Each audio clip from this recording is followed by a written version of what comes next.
بالله من الشيطان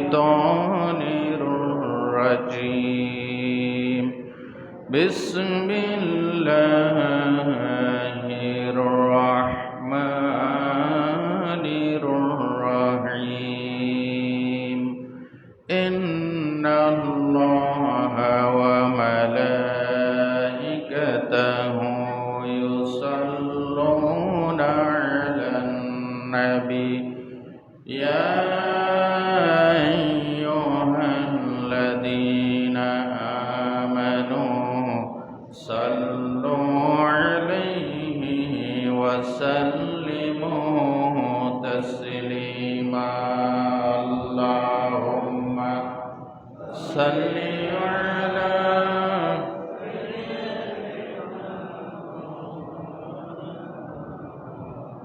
وعلى آل سيدنا بلغ العلا بكماله كشف الدجى بجماله حسنت جميع خصاله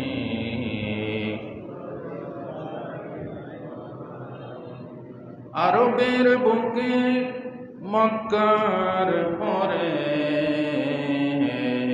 আমিনার ঝিথাই গর খোদার করুণার কাউসার হয়ে জরসে বারংবার বালাগাল উলা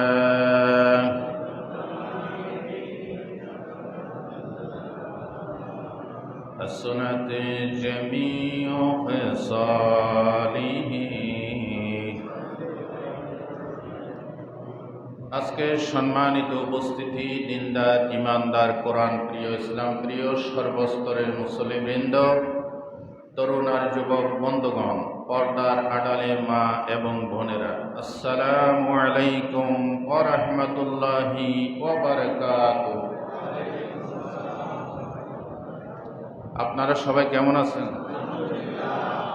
আল্লাহ পাকের আজিম দরবারে লাখ কোটি শুকরিয়া, যিনি পবিত্র মাহে রবিউল আউয়ালে নবী করিম সাল্লাল্লাহু আলাইহি ওয়াসাল্লামের সিরত সূরত, নবী করিম সাল্লাল্লাহু আলাইহি ওয়াসাল্লামের জন্ম, শৈশব, কৈশোর, বাল্যজীবন এবং তার বিশাল সিরত মোবারকের বিশাল অংশ থেকে কিছু কিছু কথা আল্লাহ আমাদেরকে আলোচনা করার শোনার তৌফিক দান করেছেন।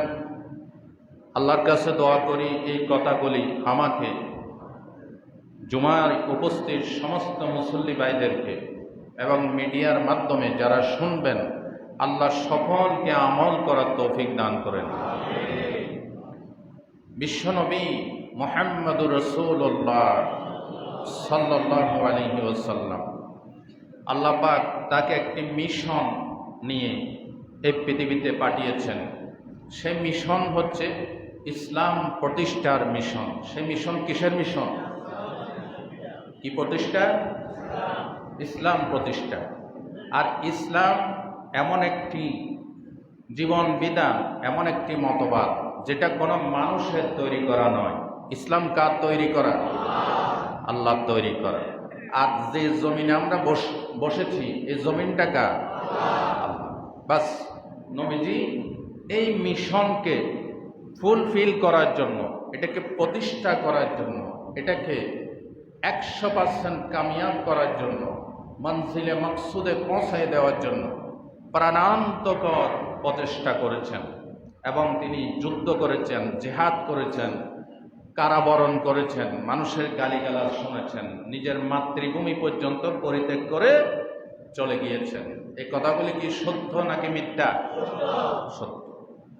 আজকে আমরা শুনব নবী করিম সাল্লাল্লাহু আলাইহি ওয়াসাল্লামের শৈশব জীবন এবং এর ভিতরে আমাদের কি শিক্ষা রয়েছে এই সম্পর্কে সংক্ষিপ্ত সময়ের ভিতরে আপনাদের সামনে আমি আস্তে আস্তে ধীরে ধীরে কোরআন হাদিসের আলোকে বলার চেষ্টা করব।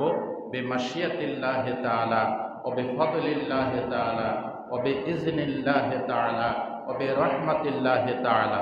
আল্লাহ যদি দয়া করে বলার তৌফিক দেন তাহলেই বলতে পারবো। আপনারা একবার বলেন ইনশাআল্লাহ। গত জুমায় শুনেছেন নবীজি মায়ের পেট থেকে ভূমিষ্ঠ হয়েছেন। এই পৃথিবীতে শুধু একজন নবী মায়ের পেট থেকে আসেন নাই, তিনি হচ্ছেন আদি পিতা আদম আলাইহিস সালাম। এছাড়া সমস্ত নবীরা মায়ের পেট থেকে এসেছেন। নাকি আল্লাহ আসমান থেকে 40 বছরের একটা লোককে ফেরেশতার মাধ্যমে পাঠাই দিয়েছেন? না। বয়স পরিক্রমা আল্লাহ যে সিস্টেম করেছেন, বয়সের স্টেপ, বয়সের ধারাগুলি, এর থেকে নবীরা মুক্ত ছিলেন না। নবীরা জন্ম লাভ করেছেন, শৈশব জীবন, কৈশোর জীবন, যৌবনকাল, বৃদ্ধকাল, এগুলি তারা অতিক্রম করছেন, নাকি করেন নাই?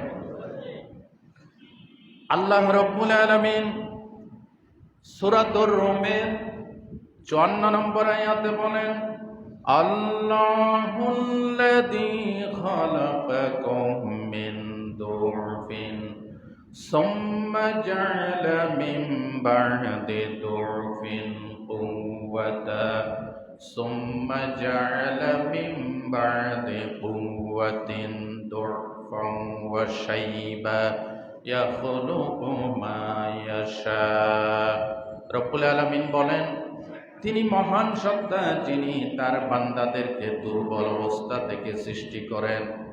মায়ের পেটের ভিতরে দুর্বল ছিলাম, দেখার শক্তি ছিল না, শোনার শক্তি ছিল না, কিছু বলার ভাষা ছিল না। আল্লাহ রাব্বুল আলামিন বলেন, এই দুর্বল অবস্থার ভিতর থেকে আমি তোমাকে শক্তি দান করেছি, তোমাকে যৌবনকাল দান করেছি। অতঃপর সুম্মা বা মিন বা'দি কুওয়াতিন দুরফান ওয়া শাইবা, যৌবনকাল পেরিয়ে তোমাকে আমি আবার দুর্বলতায় পৌঁছাই দেব, বৃদ্ধকালে পৌঁছাই দেব। জোরে বলেন সুবহানাল্লাহ। বিশ্বনবী মুহাম্মদ সাল্লাল্লাহু আলাইহি ওয়াসাল্লাম এই বয়স পরিক্রমা থেকে তিনি মুক্ত ছিলেন না। তিনি মায়ের গর্ভ থেকে ছোট্ট বাচ্চার আকারে তিনি ভূমিষ্ঠ হয়েছেন। বিশ্বনবী ভূমিষ্ঠ হওয়ার পর নবীজি নিজের মায়ের দুধ পান করেন নাই। বিশ্বনবীকে লালন পালন করার জন্য আল্লাহ একটা গোত্রকে বাছাই করেছেন, বনি সাদ গোত্রকে। আল্লাহ পাক এই গোত্রটা এত ভাষার দিক থেকে এত সমাদৃত ছিল, তাদের ভাষা এত উন্নত ছিল, বিশ্ব নবীকে আল্লাহ পাক ভাষার শ্রেষ্ঠত্ব দান করার জন্য ওই গোত্রকে বাছাই করেছে। বিশ্বনবীর ভাষা উন্নত হওয়া দরকার, এই জন্য আল্লাহ আরবের বনি সাদ গোত্রের মা হালিমাতুস সাদিয়া রাদিয়াল্লাহু তাআলা আনহাকে বাছাই করেছেন। কোরআন নাজিল হয়েছে কোন ভাষায়? সবাই বললেন না? কোন ভাষায়? আরবি। আরবি হচ্ছে রিচ ল্যাঙ্গুয়েজ, সমৃদ্ধ ভাষা। বর্তমানে বিশ্বের 25টা দেশের দাপ্তরিক ভাষা হচ্ছে আরবি, যেরকম সুবহানাল্লাহ। এবং 40টা দেশের রাষ্ট্রীয় ভাষা হচ্ছে আরবি। এমনকি জাতিসংঘের যে ভাষাগুলি তারা বাছাই করেছে, তারা এই ভাষার ভিতরে আরবিকে স্থান করে দিয়েছে। আলহামদুলিল্লাহ বলতে ইচ্ছে করে না? এবং আরবি হচ্ছে সরকারি ভাষা। এই সরকারকে, বাংলাদেশের সরকার, বিশ্ব সরকারকে আল্লাহ। আরবি হচ্ছে সরকারি ভাষা, এই জন্য এই ভাষা হচ্ছে সর্বাধিক শ্রেষ্ঠ ভাষা, এবং শ্রেষ্ঠ ভাষায় আল্লাহ কোরআন নাজিল করেছেন। সুবহানাল্লাহ বলেন।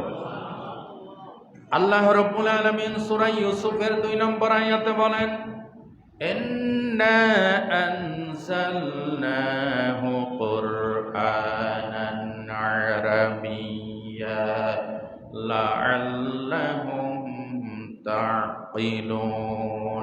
নিশ্চয় আমি কোরআনকে আরবি ভাষায় নাজিল করেছি যাতে তোমরা অনুধাবন করতে পারো। এই যে ভাষার তারতম্য, এটা আল্লাহ পাকের নিয়ামত। সূরা রুমের 22 নম্বর আয়াত আল্লাহ পাক বলেন, ওয়ামিন আয়াতিহি খালকুস সামাওয়াতি ওয়াল আরদ ওয়াখতিলাফু আলসিনাতিকুম ওয়া আলওয়ানিকুম ইন্না ফি যালিকা লাআয়াতিল লিল আলামিন। নিশ্চয়ই আসমান এবং জমিন সৃষ্টির ব্যাপারে এবং তোমাদেরকে বিভিন্ন ভাষা, বিভিন্ন বর্ণে, বিভিন্ন রঙে আমি বৈচিত্র্য দান করেছি, ভাগ ভাগ করে দিয়েছি, বিভিন্ন ভাষা দান করেছি, বিভিন্ন কালার রং দান করেছি। নিশ্চয়ই এর ভিতরে জ্ঞানবানদের জন্য নিদর্শন আছে। যেরকম সুবহানাল্লাহ। সবাই যদি আরবি ভাষায় কথা বলতেন তাহলে আরবি ভাষার কোনো গুরুত্ব থাকতো না। সবাই যদি বাংলা ভাষায় কথা বলতেন, বাংলা ভাষার কোনো গুরুত্ব থাকতো না। সবাই যদি ইংরেজি ভাষায় কথা বলতেন, ইংরেজির কোনো গুরুত্ব থাকতো না। আল্লাহ বলেন, এটা আমি আল্লাহ পাকের রহমত। জ্ঞানবানদের জন্য এই ভাষা বৈচিত্র্য, বর্ণের বৈচিত্র্যের ভিতরে নিদর্শন আছে আমি আল্লাহ পাকের। যেরকম সুবহানাল্লাহ। আরবি ভাষা কোরআনের ভাষা, আরবি ভাষা আল্লাহর ভাষা, আরবি ভাষা নবীর ভাষা। এই জন্য আমাদের সবচেয়ে প্রিয় ভাষা কি? আরো জোরে বলেন। এরপরে আমরা বাংলাদেশি, এই জন্য আমাদের প্রিয় ভাষা বাংলা ভাষা। আমরা কি বাঙালি নাকি বাংলাদেশি? বাংলাদেশি। পূর্ব বাংলা বলতে কি বুঝেন আপনারা? কোন দেশকে বলা হয়? যে পূর্ব বাংলা আর পশ্চিম বাংলা, এগুলি বাংলাদেশ বলতে বাংলা শব্দের পরে দেশ না বললে বাংলাদেশকে আমরা বুঝি না, ঠিক কিনা? এই যে রবীন্দ্রনাথ ঠাকুর জাতীয় সঙ্গীত বানাইছে, আমার সোনার বাংলা আমি তোমায় ভালোবাসি। এই গান, কবিতা যখন তিনি লিখেন তখনও বাংলাদেশ স্বাধীন হয় নাই। তাহলে বোঝাই যায় এই আমার সোনার বাংলা আমি তোমায় ভালোবাসি, এই গানটাই, কবিতাটা তিনি আমাদের এই 56,000 বর্গ মাইলের 68,000 গ্রাম বাংলা লাল সবুজের পতাকার এই বাংলাদেশকে টার্গেট করে তিনি এই গান, এই কবিতা লিখেন নাই। সুতরাং রবি ঠাকুরের মতো একটা মুশরিক যে কবিতা লিখেছেন, দীর্ঘদিন ধরে বাংলাদেশের প্রাথমিক, উচ্চ মাধ্যমিক এবং কলেজ ইউনিভার্সিটিতে বিভিন্ন মাদ্রাসায় এই কবিতার, এই গানের চর্চা হয়েছে। এখন সময় এসেছে বাংলাদেশকে কেন্দ্র করে যে কবিতা লেখা হয় নাই এবং এখানে অনেক শিরকিকতা আছে, এগুলি পরিবর্তন করে ইসলামের আদলে জাতীয় সঙ্গীত রচনা করা দরকার। কথা ঠিক কিনা? আল্লাহ পাক সেই তৌফিক কেয়ারটেকার গভর্নমেন্টকে দান করেন, বলেন আমিন। গত কয়েকদিন আগে প্রধান উপদেষ্টা ডক্টর মোহাম্মদ ইউনূস, আমাদের চট্টগ্রামের গর্ব, তিনি ভাষণ দিচ্ছেন। ভাষণ আমি শুনছি শুরু থেকে শেষ পর্যন্ত, মাশাআল্লাহ চমৎকার ভাষণ দিয়েছেন। এবং তিনি বলেছেন, আপনারা ধৈর্য ধরেন, প্রত্যেকটি সেক্টরে সংস্কার করা হবে, বলেন ইনশাআল্লাহ। এবং তিনি বক্তব্যের শুরুতেও সালাম দিয়েছেন, বক্তব্যের শেষও বলেছেন মহান আল্লাহ সাহায্য কামনা করি। তাহলে বোঝা যায় ডক্টর ইউনূস সাহেব যাই হোক, তার মস্তিষ্কের ভিতরে ঈমানের আলো আছে। আলহামদুলিল্লাহ বলতে ইচ্ছে করে না? যখন আলহামদুলিল্লাহ। সম্মানিত ভাইয়েরা, যাই হোক, আমি আরবি ভাষার কথা বলছিলাম। নবী করিম সাল্লাল্লাহু আলাইহি সাল্লামকে আরবি ভাষায় পাণ্ডিত্য অর্জন করার জন্য সেই কালের শ্রেষ্ঠ আরবি ভাষায় পারদর্শী বনি সাদ গোত্রকে আল্লাহ পাক বাছাই করলেন। যেরকম সুবহানাল্লাহ। ভাই ও বন্ধুগণ, নবীজি জন্মের পরে তায়েফ নগরী থেকে, বিভিন্ন দিক থেকে, বনি সাদ গোত্র থেকে বিভিন্ন দাত্রী মাতারা এসে বিশ্ব নবীর মায়ের ঘরের সামনে এসে জিজ্ঞাসা করেন, এই বাচ্চার বাবা আছে নাকি? বলে না, বাবা নাই, 6 মাস আগে মারা গেছে। বাপ নাই শুনে কেউ নিতে ইচ্ছা রাজি হয় না, ইচ্ছা পোষণ করে না। সর্বশেষ বনি সাদ গোত্রের হযরতে হালিমাতুস সাদিয়া আসলেন। স্বামী বলতেছেন হালিমাকে, প্রাণের স্ত্রী, আমাদের গাদা যে গাধায় চড়ে সে তাইফ থেকে এখানে এসেছি, বনি সাদ গোত্র থেকে এত দূর এসেছি, গাধাটা খুবই দুর্বল। একবার এসেছি, আমাদের অনেক কষ্ট হয়েছে, কোনো বাচ্চা তো পাইলাম না। শেষমেশ এই মোহাম্মদ, যার বাবা দুনিয়াতে নাই, এতিম বালক, একে নিয়ে যাই, কারণ একেবারে খালি হাতে ফিরে যাওয়ার চাইতে এই বাচ্চাকে নিয়ে গেলে অনেক ভালো হবে। এই কথা বলে হযরতে মা আমিনার কাছ থেকে শিশু মোহাম্মদকে যখন হযরতে হালিমা নিজের কোলে তুলে নিলেন, হযরতে হালিমা বলেন, আমার শরীরে একটা পরিবর্তন অনুভব করলাম। আমার মনে হয় পূর্ণিমা চাঁদটা আমার কোলে ধরা দিয়েছে। আরো যেরকম সুবহানাল্লাহ।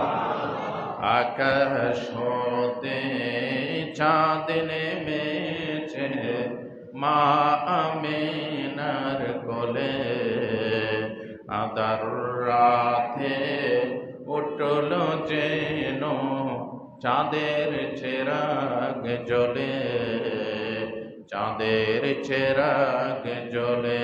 মারহাবা বলেন। মা হালিমাতুস সাদিয়া বলেন, আমার স্তনে কোনো দুগ্ধ ছিল না। আমার একটা গর্ভজাত নিজের সন্তান ছিল আব্দুল্লাহ, সে দুধ পাইতো না। এমনকি আমাদের ঘরের যে বকরিগুলি মাঠে চড়ত, সেগুলি কোনো ঘাস পেত না দুর্ভিক্ষের কারণে। ওলানে কোনো দুগ্ধ ছিল না, ওঠের ওলানে কোনো দুগ্ধ ছিল না। এই বরকতময় শিশুকে আমার কোলে তুলে নেওয়ার সাথে সাথে আমার ওলান, আমার স্তন দুইটা দুধে পরিপূর্ণ হয়ে গেল। হযরতে মা হালিমা বলেন, আমি বাচ্চাকে কোলে তুলে নিলাম, গাদার উপর তুললাম।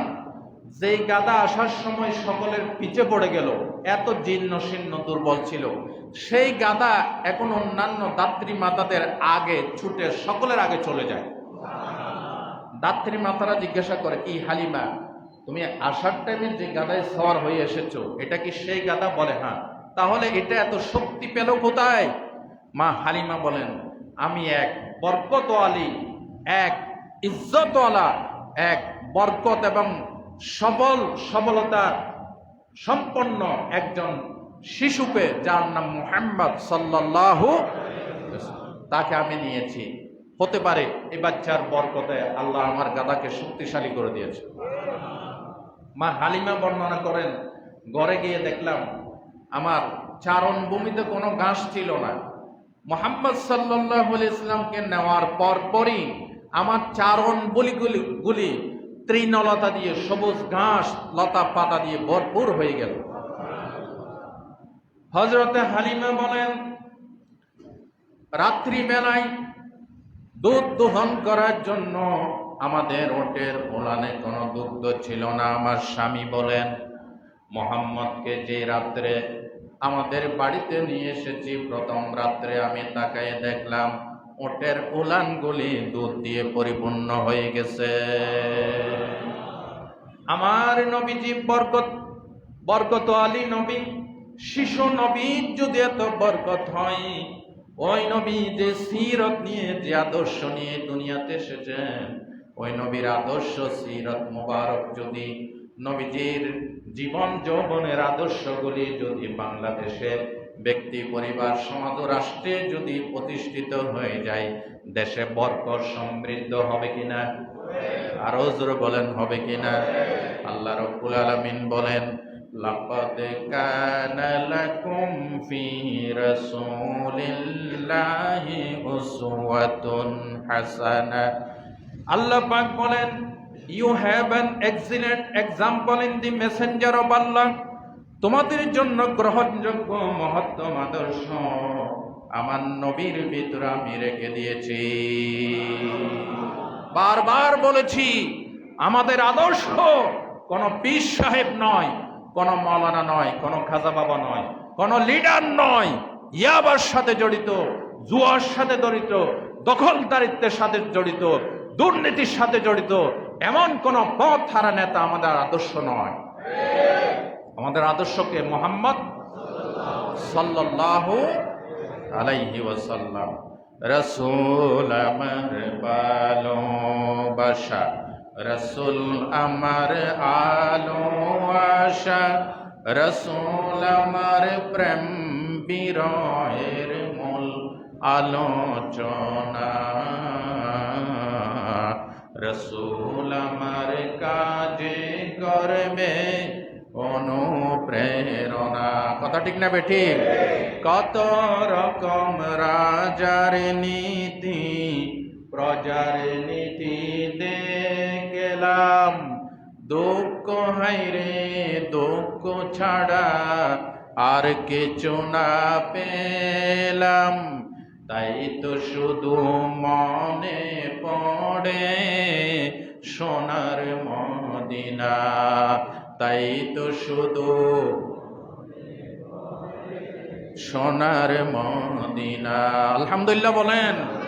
সোনার মদিনার সবচেয়ে গম্ভীরের নিচে সবুজ মিনারার নিচে যেই লোকটা শুয়ে আছে, আল্লাহর কসম, এই লোক আমাদেরকে যে আদর্শ শিখিয়েছেন, যে জীবন বিধান প্রতিষ্ঠিত করার জন্য নিজের দান শহীদ করেছেন, এই মুহাম্মদুর রাসূলুল্লাহর আনিত জীবন আদর্শ ছাড়া দ্বিতীয় কোনো ইজম নাই, কোনো মতবাদ নাই, কোনো পথ নাই যে রাস্তায় মানুষের মুক্তি মিলতে পারে। একমাত্র মুক্তির পথ ইসলাম, একমাত্র মুক্তির পথ নির্দেশনা দানকারী নেতা মুহাম্মদুর রাসূলুল্লাহ সাল্লাল্লাহু আলাইহি ওয়াসাল্লাম। এই কথাগুলি আল্লাহ আমাদেরকে বোঝার তৌফিক দান করুন। দেখেন, মুহাম্মদ সাল্লাল্লাহু আলাইহি ওয়াসাল্লাম সেই শৈশব থেকে আমাদেরকে আদর্শ শিখাইছেন। নবীজির নবুয়ত পাইছেন 40 বছর বয়সে। কয় বছর বয়সে? 40 বছর বয়সে। কিন্তু তিনি সেই রুহের জগৎ থেকে নবী হিসেবে আল্লাহর টার্গেটে ছিলেন। নবীর নবুয়তের সার্টিফিকেটটা আল্লাহ পাক হস্তান্তর করেছেন 40 বছর বয়সে। এই নিয়েও বাংলাদেশে গত কিছুদিন আগে বহু দ্বন্দ্ব সংঘাত গিয়েছে। এক মাজারপন্থী বেদাতি বক্তা শাইখ আহমদুল্লাহকে কন্টেস্ট করেছে, চ্যালেঞ্জ করেছে, মুহাম্মদ সাল্লাল্লাহু আলাইহি ওয়াসাল্লাম 40 বছর বয়সে কেন নবুয়ত পেয়েছেন বলেছেন। এটার তিনি চ্যালেঞ্জ ঘোষণা করেছেন। আসলে যে বক্তা চ্যালেঞ্জ ঘোষণা করেছেন সেই তাহেরি নামে এই বক্তা শাইখ আহমদুল্লাহর জুতা বহন করার যোগ্যতা রাখে না। কথা ঠিক কিনা বলেন? কই এখন তারা কই? এখন ইসলামের প্রচার প্রসার হচ্ছে। যারা শিরকিয়তের উপর জনগণকে উদ্বুদ্ধ করেছে, এই ধরনের কিছু বক্তা এখন গা ঢাকা দিয়েছে, তাদেরকে খুঁজে পাওয়া যাচ্ছে না। ঠিক কিনা বলেন? এবং ইতিমধ্যে বাংলাদেশের বিভিন্ন জায়গায় শিরকিয়তের আস্তানাগুলি, যেখানে নারী পুরুষের ঢলাঢলি হয়, যেখানে মদ গাঁজা সেবন করা হয়, এই ধরনের শিরকের আস্তানাগুলি তাওহীদপন্থী জনতা ভেঙে দিচ্ছে। আলহামদুলিল্লাহ বলবেন না? তবে আমি আরেকটি কথা বলি, কেউ কেউ বলতেছেন মন্দির পাহারা দিচ্ছে আর মাজার ভাঙতেছে। খুব ভালো করে বুঝবেন, মন্দির পাহারা দেওয়া ইসলামিক গভর্নমেন্টের, মুসলিম অধ্যুষিত জনগোষ্ঠীর দায়িত্ব। সংখ্যালঘু যারা সংখ্যার দিক থেকে কম, তাদের ধর্মীয় উপাসনালয় পাহারা দেওয়া আমাদের দায়িত্ব। কিন্তু যারা মুসলমান দাবি করে, মুসলমান দাবি করার পর শিরিকের আস্তানা গড়ে তুলে মদ জোয়ার আসর জমায় এবং নারী পুরুষের ঢলাঢলি দিয়ে মাজারগুলিকে একাকার করে ফেলে, মুসলমানদের এগুলি করার কোনো সুযোগ নাই। সেই নারী পুরুষের ঢলাঢলির আস্তানা, মদ জোয়ার আস্তানাগুলি কখনো মুসলিম দেশে মুসলমানরা সহ্য করতে পারে না। কি বলেন? পারে? পারে না। এই জন্য আমি বলবো, যত শিরকিয়তের আস্তানা আছে, আল্লাহ পাক বলেছেন ইন্না শিরকা লা যুলমুন আযীম, নিশ্চয় শিরিক মস্ত বড় জুলুম। এই জুলুমের আস্তানা যত জায়গায় আছে সবগুলি ভেঙে মাটির সাথে গুড়িয়ে দাও। আরেকটি কথা বলছি, আল্লাহর হক্কানি ওলিদের মাজার যেখানে আছে, ওইখানে এগুলি শিরিক বেদাত মুক্ত করে, গান বাজনা মুক্ত করে, ওইগুলিকে সরকারি ব্যবস্থাপনায় যাতে বেইজ্জত না হয় এবং মানুষে সুন্নত মোতাবেক জিয়ারত করতে পারে, সেইভাবে এগুলিকে পাহারা দিয়ে সুন্দরভাবে হেফাজত করা প্রয়োজন। কথা ঠিক না বেটে? মাজারে শুধু জিয়ারত ছাড়া দ্বিতীয় কোনো কাজ হতে পারবে না। মাজার কেন্দ্রিক ওরস, মাজার কেন্দ্রিক গান বাজনা, মাজার কেন্দ্রিক মদ জোয়ার আসর হালাল না হারাম? হারাম। আল্লাহ আমাদেরকে বুঝার তৌফিক দান করেন। যাই হোক, মুহাম্মদ সাল্লাল্লাহু আলাইহি ওয়াসাল্লাম সেই ছোট্টবেলা থেকে, শৈশব থেকে আমাদেরকে আদর্শ শিখেছেন। মা হালিমাতুস সাদিয়া বলেন, আমার শিশু মুহাম্মদ সাল্লাল্লাহু আলাইহি ওয়াসাল্লাম তাকে যতবার দুধ পান করাতে নিয়েছি, শিশু নবী জীবনে কোনোদিন বাম স্তনের দুধ পান করেন নাই। বহু চেষ্টা করেছি বাম স্তনের দুগ্ধ পান করানোর জন্য, আল্লাহর নবীজি সেই দুগ্ধ পান করেন নাই। পরবর্তীতে নবীকে জিজ্ঞাসা করা হলে পরে বিশ্ব নবী বলেছেন, আমার যে দুধ ভাই ছিল আব্দুল্লাহ, সে তো দুধের হকদার, মায়ের দুধের হকদার, আমি তার হক নষ্ট করতে পারি না। এই জন্য আমি আমার এই দুগ্ধ ভাইয়ের প্রতি ইনসাফ করে আমি বাম স্তনের দুগ্ধ পান করি নাই। আল্লাহু আকবার বলেন। বিশ্বনবী সেই শৈশবেই হকদারের হক দিয়েছেন, আর আজকে আমরা আপন মায়ের পেটের ভাইয়ের হক নষ্ট করি, আত্মীয়ের হক নষ্ট করি, প্রতিবেশীর হক নষ্ট করি, ঠিক কিনা বলেন? অন ইসলামিক কিছু অজুহাত তুলে আমরা সম্পর্ক নষ্ট করি। রাসূলুল্লাহ বুখারীর হাদিসে বলেছেন, কি বলেছেন? মান সাররাহু আইয়াবসুতা লাহু ফি রিজকি ওয়া আইয়ানসুয়া লাহু ফি আসারি ফালিয়াসিল রাহিমাহ। বুখারী হাদিসে রাসূলুল্লাহ বলেন, যারা চায় যে নিজের আয় ইনকামে বরকত হোক, নিজের হায়াতে আয়ুষ্কালে বরকত হোক, সে যেন রক্ত সম্পর্কের আত্মীয়তার বন্ধনকে দৃঢ় করে। বলেছেন মুহাম্মদুর রাসূলুল্লাহ সাল্লাল্লাহু আলাইহি ওয়াসাল্লাম। আজকে আমরা বিভিন্ন ঘোড়া অজুহাতে প্রতিবেশীর হক নষ্ট করি, ভাই ভাইয়ের হক নষ্ট করি, কথা ঠিক কিনা বলেন? অথচ মুহাম্মদ সাল্লাল্লাহু আলাইহি ওয়াসাল্লাম শৈশবে নিজের আপন মায়ের পেটের ভাই নয়, মা হালিমাতুস সাদিয়া নিজের দুধ মাথার গর্ভে যে সন্তান ছিল, সেই আব্দুল্লাহ দুধের অধিকারের কথা চিন্তা করে আল্লাহ নবী জীবনে বাম স্তনের দুগ্ধ পান করেন নাই। সুবহানাল্লাহ বলতে ইচ্ছে করে না? আল্লাহ রাব্বুল আলামিন বলেছেন, ইন্নাল্লাহা ইয়া'মুরু বিল আদলি ওয়াল ইহসান ওয়া ইতা'i যিল কুরবা ওয়া ইয়ানহা আনিল ফাহশাই ওয়াল মুনকার। আল্লাহ তাআলা বলেন, নিশ্চয় আল্লাহ তোমাদেরকে হুকুম করছেন তোমরা ইনসাফ করবে, ন্যায় বিচার করবে, আর নিকটাত্মীয়দের হক তাদেরকে তোমরা দান করবে। কে বলেছেন? আল্লাহ। তাহলে নবীজির এই শৈশবের এই দুগ্ধ পান থেকে আমরা শিক্ষা নিতে পারি, আমরা কখনো ঘোড়া অজুহাতে, অন ইসলামিক অজুহাতে কখনো আমরা প্রতিবেশীর হক, ভাইয়ের হক আমরা নষ্ট করব না। আল্লাহ আমাদেরকে তৌফিক দান করুন। নবীজির আরেকটি শৈশবের শিক্ষা হচ্ছে, নবীজি শৈশব কখনো উলঙ্গ হন নাই। মা হালিমাতুস সাদিয়া বর্ণনা করেন, এগুলি বিভিন্ন তাবাকাত, সিরতে ইবনে হিশাম, সিরতে সরওয়ারে আলম সহ বড় বড় হাদিসের কিতাবে এই ঘটনাগুলি পাওয়া যায়। মা হালিমাতুস সাদিয়া বলেন, শিশু মুহাম্মদকে আমি যখনই পায়খানা প্রস্রাব করার জন্য তাকে দাঁড় করাইতাম, তখন তিনি পায়খানা প্রস্রাব করতেন। এর আগ পর্যন্ত বিছানায় শুয়ে শুয়ে নবীজি পায়খানা প্রস্রাব করে কখনো ছোট্টবেলায় বিছানা নষ্ট করেন নাই। এই 11 ডিসেম্বর কাছে ভালো করে বলেন। তুমিও মানুষ, নবীও মানুষ, পার্থক্য এখানে। যত বড় পীর সাহেব হোক, খাজা বাবা হোক, লিডার হোক, সে কখনো যমজ ভাইয়ের জন্য আরেকটা দুধ রেখে দিবে না। রেখে দিবে? এইখানে নবীজির সাথে আমাদের পার্থক্য। নবীজি মানুষ, কিন্তু সাধারণ মানুষ নয়। আমরা মানুষ, আমরা দোষে গুণে মানুষ। নবীরা মানুষ, তারা দোষ ত্রুটি মুক্ত, নিষ্পাপ, অসাধারণ মানুষ, যেরকম সুবহানাল্লাহ। মা হালিমাতুস সাদিয়া বলেন, যখনই আমি তাকে প্রস্রাব পায়খানা সাফ করার জন্য অলঙ্গ করার চেষ্টা করতাম, তখনই তিনি গলা ফাটে চিল্লায় কান্নাকাটি করতেন। কাপড় পরিয়ে দেওয়ার সাথে সাথে তার কান্না বন্ধ হয়ে যেত। সুবহানাল্লাহ, সুবহানাল্লাহ বলেন। আরেকটি ঘটনা, নবীজি তখনও ছোট্ট, কাবা শরীফ মেরামত হচ্ছে। এই ঘটনা বারবার শোনাইছি। এই ঘটনা আসছে বুখারীতে, এই ঘটনা আসছে মুসলিমে, এই ঘটনা আসছে বিভিন্ন হাদিস গ্রন্থে, একেবারে সহিহ সনদে।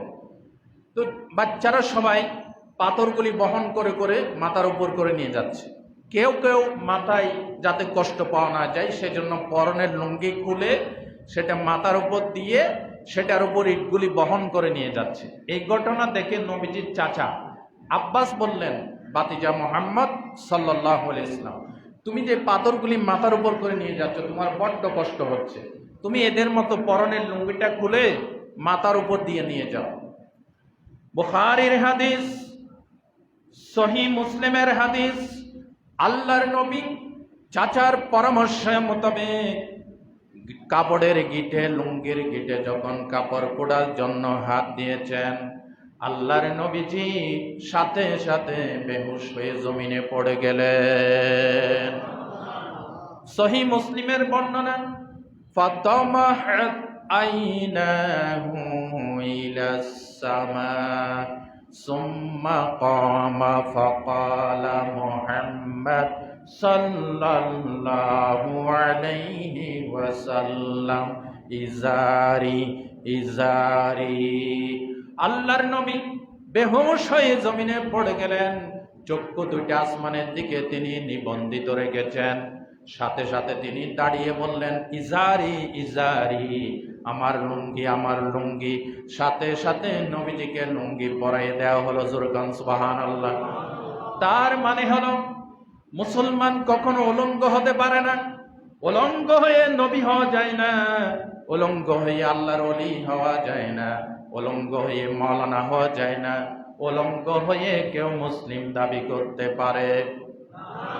কিন্তু দুঃখের বিষয়, এই বাংলাদেশে উলঙ্গ হয়ে ল্যাংটা হয়ে কেউ কেউ আল্লাহর ওলি হয়ে যায়, আছে না নাই? আপনারা দেখবেন বিভিন্ন জায়গায় আছে হযরত ল্যাংটা শাহ রহমাতুল্লাহ আলাইহির মাজার, আছে না নাই? বদনা শাহ রহমাতুল্লাহ আলাইহির মাজার নামগুলি শুনলে কেমন লাগে? বদনা শাহ, ঘোড়া শাহ, গাদা শাহ, বিলাই শাহ, কুত্তা শাহ। সাতকানিয়া একবার ওয়াজ করতে গেছিলাম। সাতকানিয়া কেরানীরহাট থেকে বান্দরবনের দিকে যে রোড গেছে, ওখানে বাজালিয়া পুরানগড় আমার মাহফিল ছিল। তো এখানে যাওয়ার সময় দেখলাম হযরত বাক্স শাহ রহমাতুল্লাহ আলাইহির মাজার। তার মানে বাক্সখান আছে, এখানে দিয়া কিছু দিয়া আল্লাহর ওলির কলিজা ঠান্ডা করে দিয়ে যান। এই হচ্ছে মূল আইডিয়া। আপনারা বলেন, এই যে ল্যাংটা শাহ, বিডাল শাহ, বদনা শাহ, ল্যাংটা হয়ে কেউ আল্লাহর ওলি হতে পারে? জোরে বলেন, পারে? কিন্তু আমার বাংলাদেশে ল্যাংটা হয়েও আল্লাহর ওলি হয়ে যায়। এই জন্য এখন সময় এসেছে, যাদের কাছে কোরআন নাই, হাদিস নাই, ঢিলাখুলুক নাই, পাক পবিত্রতা নাই, যাদের কাছে ইসলামের কোনো অনুশাসন নাই, এই সমস্ত আল্লাহর ওলি হতে পারে না, তাদের আস্তানাগুলি মাটির সাথে গুড়ায় দাও। ঠিক কিনা বলেন? আল্লাহ এই ভণ্ডদেরকে চেনার তৌফিক আমাদেরকে দান করেন। ভাই বন্ধুগণ, মাজারে পয়সা দেওয়া বন্ধ করেন, এক টাকা ওইখানে পাবেন না। আপনারা দেখবেন রেল স্টেশনে কখনো মাজার দেখবেন না। তারপরে স্টিমার স্টেশনে মাজার কম, সবগুলি বাস ট্রাক চলে যে জায়গায়, ওখানে মাজার বেশি। কি কথা বুঝেন নাই? গুড় যেখানে, পিঁপড়া সেখানে। টাকা দেওয়া বন্ধ করেন, এক টাকাও সেখানে পাবেন না। আপনার এই টাকা দিয়ে দিয়ে মদ কিনে খায়, গাঁজা কিনে খায়। কথা ঠিক কিনা বলেন? আল্লামা হালি সুন্দর করে বলেছেন, ये हाल तेरा जाल है, मकसूद तेरा माल है, क्या जब तेरा चाल है, लाखों को अंधा कर दिया। এই হাল, এটা তোমার একটা একটা তোমার কেরামতি সাজাইছো, একটা ভাব ধরেছো, আল্লাহর ওলিউল্লাহ সেজেছো, আসলে তুমি আল্লাহর ওলি নও। তুমি এই কেরামতি হাব ভাব ধরে মানুষের পকেট খালি করার জন্য, পেটের রেশন জোগাড় করার জন্য এই ধান্দাবাজির আবিষ্কার করেছো। সুতরাং এর থেকে জাতিকে সতর্ক হওয়া উচিত। মুহাম্মদ সাল্লাল্লাহু আলাইহি সাল্লাম সেই শৈশব কালো উলঙ্গ হন নাই। সুতরাং উলঙ্গ যারা হয় তারা কখনো মুসলমান হতে পারে না। আল্লাহ আমাদেরকে বুঝার তৌফিক দান করেন। নবীজির বয়স এখন 4 বছর অথবা 5 বছর। তিনি প্রতিদিন তার দুধ ভাইয়ের সাথে আব্দুল্লাহর সাথে মাঠে বকরি চড়াইতে যান, ছাগল চড়াইতে যান। একদিনের ঘটনা, দুধ ভাই একদিকে ছাগল চড়াচ্ছেন, আর 3 জন আগন্তুক এসে সাদা পোশাকে 3 জন ফেরেশতা এসে মুহাম্মদ সাল্লাল্লাহু আলাইহি ইসলামকে ধরে পাহাড়ের উপর নিয়ে গেল। এই ঘটনা আছে পবিত্র সহিহ মুসলিমের বর্ণনায়, সুনান দারিমির ভূমিকায় সহ সিরাত গ্রন্থগুলিতে সহিহ সনদে এসেছে। দুধবাই লক্ষ্য করে দেখলেন 3 জন ফেরেশতা এসে ধরে নিয়ে গেল, নিয়ে মুহাম্মদ সাল্লাল্লাহু আলাইহি ইসলামকে পাহাড়ের উপর শোয়াইয়া একজনে এই নাভি থেকে শুরু করে কণ্ঠনালী পর্যন্ত ছিঁড়ে ফেলল। ছিঁড়ে সেখান থেকে নাড়িগুড়িগুলি বের করে ফেলল। আল্লাহু আকবার বলেন। নাড়িগুড়ি বের করে সেগুলিকে বরফের পানি দিয়ে ধুইয়ে যথাস্থানে সেটাকে সেট করে দিল। এবার দ্বিতীয় ফেরেশতা বলছে যে তোমার কাজ শেষ, সরে যাও। দ্বিতীয় ফেরেশতা এসে হৃৎপিণ্ড হার্টকে বের করলেন, বের করে সেখান থেকে একটা কালো অংশ কেটে ফেলে দিলেন। সহিহ মুসলিমের বর্ণনা। ফেরেশতা বলল হাযা হাজ্জুশ শয়তান মিনকা, এটা শয়তানের ওয়াসওয়াসা দেওয়ার স্থান। তার মানে মুহাম্মদ সাল্লাল্লাহু আলাইহি ওয়াসাল্লামকে শয়তান ওয়াসওয়াসা দিয়েছে এটা বলে নাই। এটার ব্যাখ্যা হচ্ছে এটা শয়তানের ওয়াসওয়াসা দেওয়ার স্থান, এটা তোমার প্রয়োজন নাই, এই জন্য এটা তোমার থেকে কেটে ফেলে দিলাম। ভালো করে কোন সুবহানাল্লাহ। এটা ফেলে দিয়ে মুহাম্মদ সাল্লাল্লাহু আলাইহি ওয়াসাল্লাম বলেন সেখানে একটি আলোক রশ্মি সম্বলিত একটি মুক্তা সদৃশ একটি জিনিস সেখানে এঁটে দিল। এটা এত শীতল, এত বরফ, আমার পুরো শরীর হিম শীতল বরফের মতো হয়ে গেল। এবার তৃতীয় ফেরেশতা এসে বললেন তুমি সরে যাও, তোমার কাজ শেষ। তৃতীয় ফেরেশতা আমার কণ্ঠনালী থেকে শুরু করে নাভি পর্যন্ত হাত বুলাইয়ে দিল, অটোমেটিক সেলাইয়ের কাজ হয়ে গেল। মুহাম্মদ সাল্লাল্লাহু আলাইহি ওয়াসাল্লাম বলেন এই যে অপারেশনের কাজটা করলো, আমার বিন্দু মাত্র কোনো ব্যথা বা রক্তপাত অথবা কোনো ভয়ভীতি আমি অনুভব করি নাই। আপনারা বলেন বাংলাদেশে এই মুহাম্মদ সাল্লাল্লাহু আলাইহি ওয়াসাল্লামের যে শক্তে সাদর সিনাচার হয়েছে, এটা বোঝার জন্য এখন বর্তমানে ওপেন হার্ট সার্জারি দেখলেই বোঝা যায়, ঠিক কিনা? তবে বেশ কম আছে। যত বড় ডাক্তার হোক, তিনি যদি রোগীর বডি থেকে হার্টকে আলাদা করে ফেলে কেটে, রোগী কি বাঁচবে নাকি মরবে? বলেন মরবে। কিন্তু মুহাম্মদ সাল্লাল্লাহু আলাইহি ওয়াসাল্লাম বলেন আমার হার্টকে শরীর থেকে জুদা করে ফেলা হয়েছে, আমি তাকিয়ে দেখতেছি সব। এখানেই নবীর সাথে আমাদের বেশ কম। নবীজি সুপার কোয়ালিটির মানুষ, যার তত্ত্বাবধান করেছেন ডাইরেক্ট সরাসরি আল্লাহ। বিশ্বনবী বলেন এই 3 জন ফেরেশতা এবার আমার ললাটে আমার মাথার উপর চুমুকাইতে লাগলো আর বলল মুহাম্মদ তোমার রব তোমাকে কত ভালোবাসেন, তোমার রব তোমার কত মঙ্গল কামনা করেন, সেটা যদি তুমি জানতে পারো তাহলে তুমি খুশি হয়ে যাবে, তোমার কোনো ভয় নাই, তোমার কোনো চিন্তা নাই। এই কথা বলে 3 জন ফেরেশতা আবার আসমানে উঠে চলে গেল। আল্লাহু আকবার বলেন। এই ঘটনার প্রতিঙ্গিত করে আল্লাহ রাব্বুল আলামিন বলেন আলাম নাশরাহ লাকা সাদরাক ওয়া ওয়াদা'না আনকা বিজরাক। আলাম নাশরাহ লাকা সাদরাক, নবী আমি কি আপনার সিনাকে মুক্ত করি নাই? আপনার হাটকে বক্ষকে আমি উন্মুক্ত করি নাই এবং আপনার বোঝাকে আমি লাঘব করি নাই। সুবহানাল্লাহ বলেন। নবীজির সিনা চাক হয়েছে টোটাল 4 বার। কয়বার? কেউ বলেছে 3 বার, কেউ বলেছে 4 বার। একবার হচ্ছে এই যে ঘটনা আমি শোনাইলাম 4 বছর অথবা 5 বছর বয়সের সময়। আরেকবার হয়েছে ওহী নাজিলকালীন সময় হেরা পাহাড়ের উপর। আরেকবার হয়েছে 20 বছর বয়সের সময়। আরেকবার হয়েছে মেরাজের সেই স্মরণীয় রজনীতে কাবা শরীফের সেহেনের ভিতরে হাতিমে কাবার পাশে জিবরিল আলাইহিস সালাতু ওয়াস সালামের নেতৃত্বে চতুর্থবার বিশ্ব নবীর সিনেমা মোবারক চাক হয়। জোরগণ সুবহানাল্লাহ। প্রিয় ভাইরা, এভাবে নবী করিম সাল্লাল্লাহু আলাইহি ওয়াসাল্লামের সিনাকে আল্লাহ পাক পুত পবিত্র করে দিয়েছেন, শয়তানের অংশ কেটে ফেলে দিয়েছেন কোরআন নাজিলের জন্য এবং আল্লাহর সাথে মেরাজ করার জন্য আল্লাহ পাক তাকে গড়ে তুলেছেন। জোরগণ সুবহানাল্লাহ। নবীজিকে 2 বছর বয়সের সময় মা হালিমাতুস সাদিয়া একবার মা আমিনার কাছে ফিরিয়ে দেন। ফিরিয়ে দেওয়ার পর মক্কা নগরীতে তখন মহামারী দেখা দিল। মা হালিমাতুস সাদিয়া বললেন, আমি সুযোগে ছিলাম যে মুহাম্মদকে কিভাবে আবার আমার কাছে নিয়ে যাব। সুযোগ চলে এসেছে, সুতরাং আমি নিয়ে গেলাম। নিয়ে যাওয়ার পরে এই সিনা মোবারক চাক হওয়ার পর 4 বছর বয়সে মুহাম্মদ সাল্লাল্লাহু আলাইহি ওয়াসাল্লামকে মা আমিনার কাছে আবার ফিরিয়ে দেয়। সুবহানাল্লাহ। আজকের নবীজির বয়স 6 বছর। কয় বছর? 6 বছর।